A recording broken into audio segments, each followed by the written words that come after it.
ਤੇ ਟਰੱਕਰਸ ਦੀਆਂ ਕੀਮਤਾਂ ਨੂੰ ਲੈ ਕੇ ਰਮਨ ਜੀ ਕਹਿੰਦੇ ਵੀ ਕਾਫੀ ਟਰੱਕ ਜਿਹੜੇ ਆ ਉਹਨਾਂ ਦੀਆਂ ਕੀਮਤਾਂ ਘਟ ਗਈਆਂ ਆ, ਜਿਨ੍ਹਾਂ ਨੇ ਹੁਣ 2.5 ਲੱਖ ਦੇ ਲਏ ਆ ਤੇ ਉਹ ਕਹਿੰਦੇ ਵੀ ਹੁਣ 1.5 ਲੱਖ ਤੇ ਵੀ ਆ ਗਈਆਂ ਪ੍ਰਾਈਸਾਂ।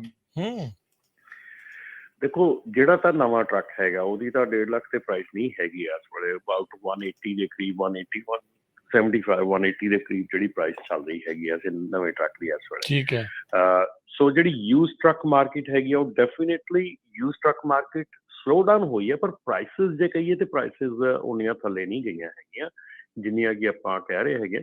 ਜਾਂ ਡੈਫੀਨੇਟਲੀ ਲੂਸਨ ਅਪ ਹੋਈਆਂ ਹੈਗੀਆਂ ਪ੍ਰਾਈਸਿਸ ਜਿਹੜੀਆਂ। ਜੇ ਅਸੀਂ ਡੀਲਰਸ਼ਿਪ ਦੇ ਨਾਲ ਗੱਲ ਕਰਦੇ ਹਾਂ ਤੇ ਡੀਲਰਸ਼ਿਪ ਦੇ ਕਹਿਣ ਮੁਤਾਬਿਕ ਇਹ ਹੈ ਕਿ ਜਿੱਥੋਂ ਉਹ ਟਰੱਕ ਅੱਗਿਓਂ ਜਾਂ ਕਿਤੋਂ ਬਾਏ ਕਰਦੇ ਆ ਉੱਥੇ ਪ੍ਰਾਈਸਿਸ ਜਿਹੜੇ ਹਾਈ ਹੈਗੀਆਂ। ਸੋ ਜਿਹੜੀ ਟਰਾਂਜੀਸ਼ਨ ਹੈਗੀ ਆ ਉਹ ਕਿਤੇ ਨਾ ਕਿਤੇ ਅੜੀ ਹੋਈ ਹੈ ਇਸ ਚੀਜ਼ ਦੇ ਉੱਤੇ ਕਿ ਕਿਤੇ ਨਾ ਕਿਤੇ ਜਾਂ ਤਾਂ ਜਿਹਦੇ ਕੋਲ ਇਸ ਵੇਲੇ ਯੂਜ਼ ਟਰੱਕ ਹੈਗੇ ਆ ਜਾਂ ਤਾਂ ਉਹਨਾਂ ਦੇ ਕੋਲ ਉਹ ਹਾਈ ਪ੍ਰਾਈਸ ਤੇ ਆਏ ਹੋਏ ਆ, ਜਾਂ ਉਹਨਾਂ ਦੇ ਕੋਲ ਕਿਸੇ ਕੋਲ ਐਸੇ ਟਰੱਕਸ ਹੈਗੇ ਜਿਨ੍ਹਾਂ ਤੇ ਜੇ ਲੋਨ ਜ਼ਿਆਦਾ ਖੜਾ ਹੈਗਾ। ਸੋ ਜੇ ਹੁਣ ਉੱਤੇ $1 ਲੱਖ ਦਾ ਲੋਨ ਖੜਾ ਹੈਗਾ ਤਾਂ ਉਹਨੂੰ 90,000 ਨਹੀਂ ਵੇਚ ਸਕਦੇ ਨਾ, ਉਹਨੂੰ 1,10,000 ਚੀਜ਼ ਟਰਾਈ ਕਰਨਗੇ ਨਾ ਵੇਚਣ ਦੀ, ਤਾਂ ਕਿ ਆਪਣਾ ਲੋਨ ਤੇ ਆਪਣਾ ਪ੍ਰੋਫਿਟ ਕੱਢ ਸਕਣ। ਸੋ ਇਸ ਕਰਕੇ ਇੱਕ ਸਿਚੁਏਸ਼ਨ ਬਣੀ ਹੋਈ ਹੈ ਕਿ ਜਿਸ 'ਚ ਜਿਹੜੀਆਂ ਡੀਲਰਸ਼ਿਪਸ ਹੈਗੀਆਂ ਪ੍ਰਾਈਵੇਟ ਡੀਲਰਸ਼ਿਪਸ, ਉਹਨਾਂ ਨੂੰ ਵੀ ਇਨਵੈਂਟੋਰੀ ਔਖੀ ਹੋਈ ਆ ਲਿਆਉਣੀ ਕਰਨੀ, ਕਿਉਂਕਿ ਪਿੱਛੋਂ ਜਿਹੜਾ ਸਮਾਨ ਜਿਹੜਾ ਇਨਵੈਂਟੋਰੀ ਜਿਹੜੀ ਪਰਚੇਸ ਕੀਤੀ ਗਈ ਸੀ ਉਹ ਹਾਈ ਪ੍ਰਾਈਸਿਸ 'ਤੇ ਪਰਚੇਸ ਸੀਗੀ। ਜਾਂ ਜਿਹੜੇ ਟਰੱਕ ਬੈਂਕ ਨੂੰ ਵਾਪਸ ਮੁੜ ਰਹੇ ਆ ਉਹਨਾਂ ਦੇ ਉੱਤੇ ਵੀ ਹਾਈ ਜਿਹੜਾ ਅਜੇ ਲੋਨ ਬੈਲੈਂਸ ਹੈਗਾ।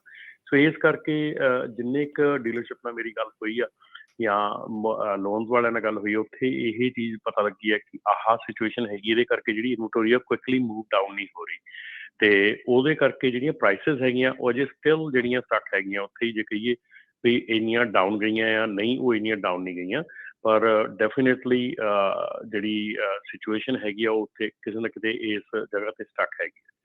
ਤੇ ਟਰੱਕਰਸ ਦੀਆਂ ਕੀਮਤਾਂ ਨੂੰ ਲੈ ਕੇ ਰਮਨ ਜੀ ਕਹਿੰਦੇ ਵੀ ਕਾਫੀ ਟਰੱਕ ਜਿਹੜੇ ਆ ਉਹਨਾਂ ਦੀਆਂ ਕੀਮਤਾਂ ਘਟ ਗਈਆਂ ਆ, ਜਿਨ੍ਹਾਂ ਨੇ ਹੁਣ 2.5 ਲੱਖ ਦੇ ਲਏ ਆ ਤੇ ਉਹ ਕਹਿੰਦੇ ਵੀ ਹੁਣ 1.5 ਲੱਖ ਤੇ ਵੀ ਆ ਗਈਆਂ ਪ੍ਰਾਈਸਾਂ।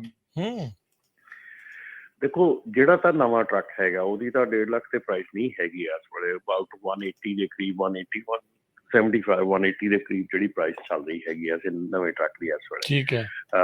ਸੋ ਜਿਹੜੀ ਯੂਜ਼ ਟਰੱਕ ਮਾਰਕੀਟ ਹੈਗੀ ਆ ਉਹ definitely use truck market slow down ਹੋਈ ਹੈ, ਪਰ ਪ੍ਰਾਈਸਿਸ ਜੇ ਕਹੀਏ ਤੇ ਪ੍ਰਾਈਸਿਸ ਉਨੀਆਂ ਥੱਲੇ ਨਹੀਂ ਗਈਆਂ ਹੈਗੀਆਂ ਜਿੰਨੀਆਂ ਕਿ ਆਪਾਂ ਕਹਿ ਰਹੇ ਹੈਗੇ।